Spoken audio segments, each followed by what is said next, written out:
Before we begin our discussion, let's have a prayer first. Can I call on Kristen Bangkok to lead a prayer? In the name of the Father, and the Son, and the Holy Spirit. Amen. Once again, good morning, class. Before taking your seats, please take up the pieces of paper under your chairs. And now, I am going to check your attendance.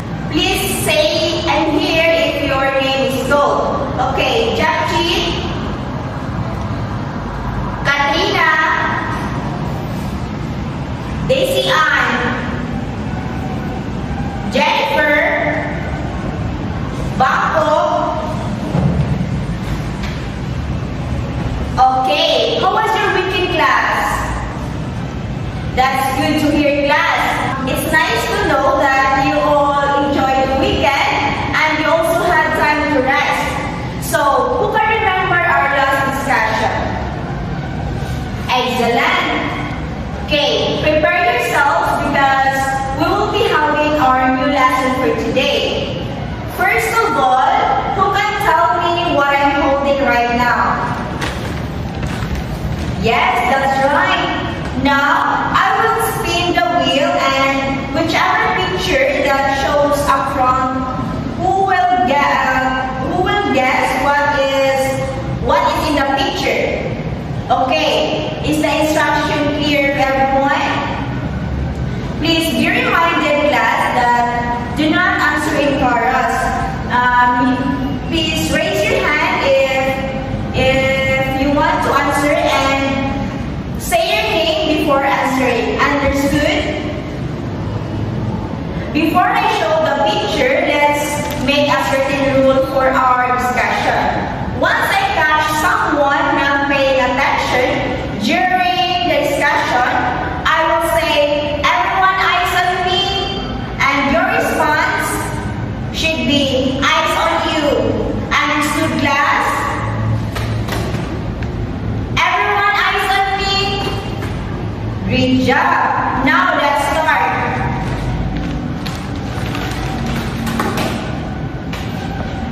Okay, this picture shows tug of war.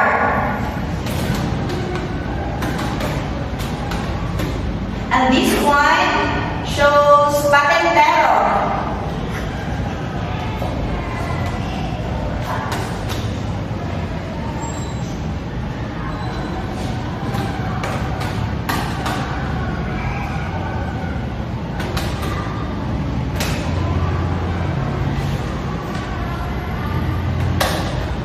And this looks so baka.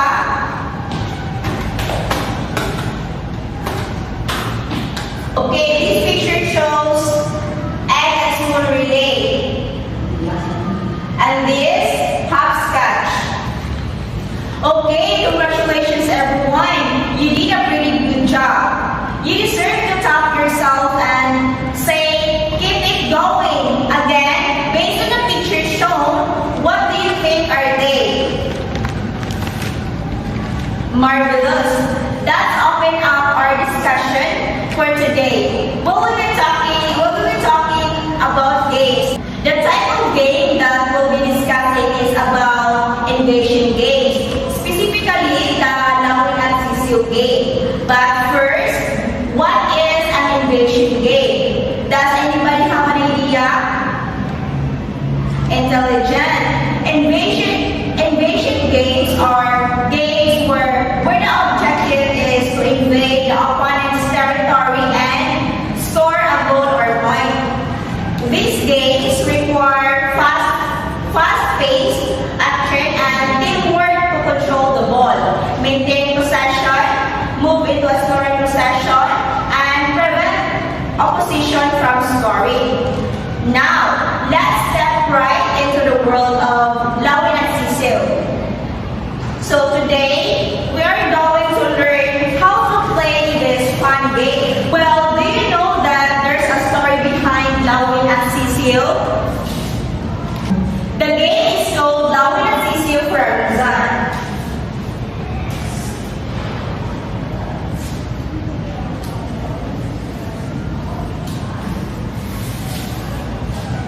And as interesting as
The next morning, she was shocked that the ring was lost.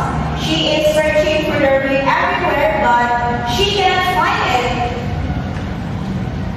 The time came when the hawk knew about what happened. She said to the chicken that if she cannot find the ring, he would use his claw to get her cheeks. Unfortunately, the two breakers end up as enemies until the day they die. That is the reason why the hawk until now captures the cheeks of the hen.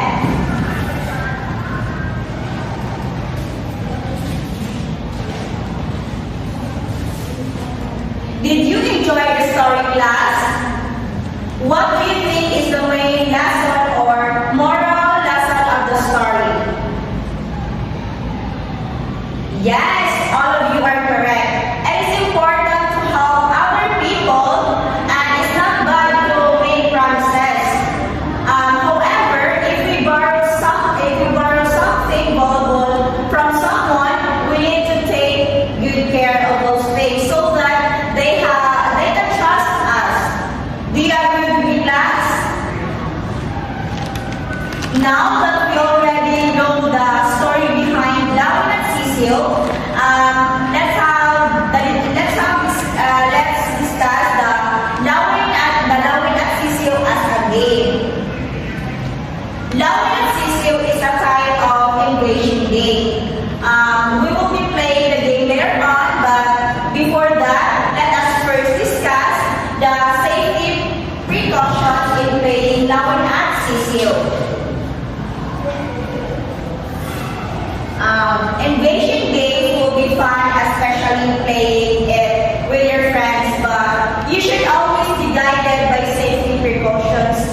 Even without the presence of your teacher. Before playing, you must follow the following. First, establish medical readiness. Check your health and make sure you are not sick. Second, wear the proper playing attire. So wear comfortable clothes that let you move easily, and for women, you should wear a supportive bra, and for men, can consider an athletic supporter. Third, play in a wide area without aiming hindrances. This is supposed to be played outside, but since it's too hot and may cause sunburn, it's better to play inside. Just be careful so that there will be no injuries. Fourth, do not carry any sharp objects that would hurt you or your opponent. Carrying sharp objects might harm your classmates, so make sure you are not carrying one. And the last safety precautions, always warm up before doing any activities. So this is very important for us to prevent injuries. Any questions, class? Okay, but do you know what are the benefits that we can get if we play Lawin at Cecil? That's right. Playing Lawin at Cecil is a fantastic way to stay active and keep our bodies healthy. Now, I will be showing you the different components that we can improve in playing the game.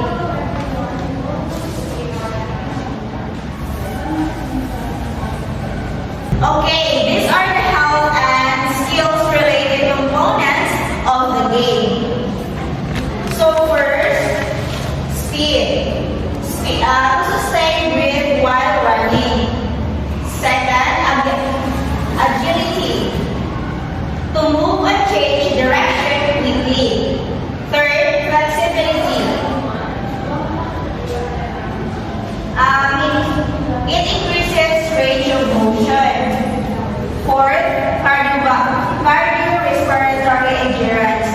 To move quickly across the ground. Last, muscular strength. To be able to hold firmly with partner's waist.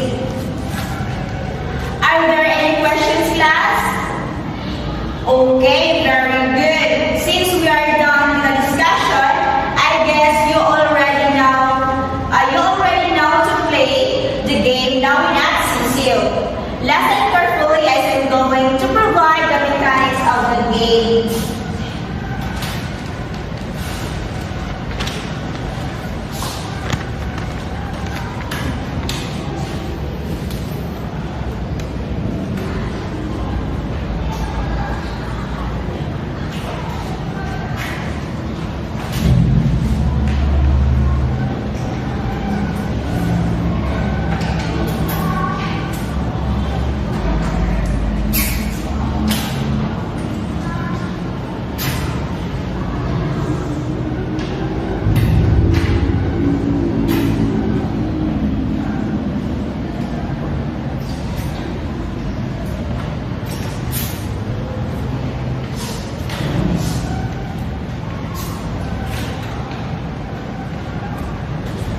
Okay, first, this game can only be played if 6 or more players are present. Second, the first in line will serve as head or hawk and the rest are chiefs. Third, the chiefs of the hand should hold each other's waist. Fourth, place a handkerchief behind the last chief near the waist. Fifth, chiefs must follow the hand's movements to avoid the hawk. Sixth, remember that the opponent's hand will be a hawk to you. And the last one, the team that retrieves the handkerchief first will be the winner. Have you understood the mechanics, everyone? Please raise your questions now if you are still confused.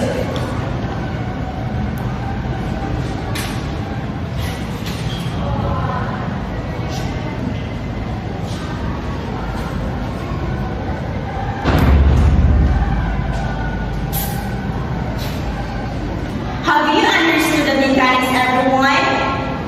Please raise your questions now if you are still confused. Okay, go ahead. What is it?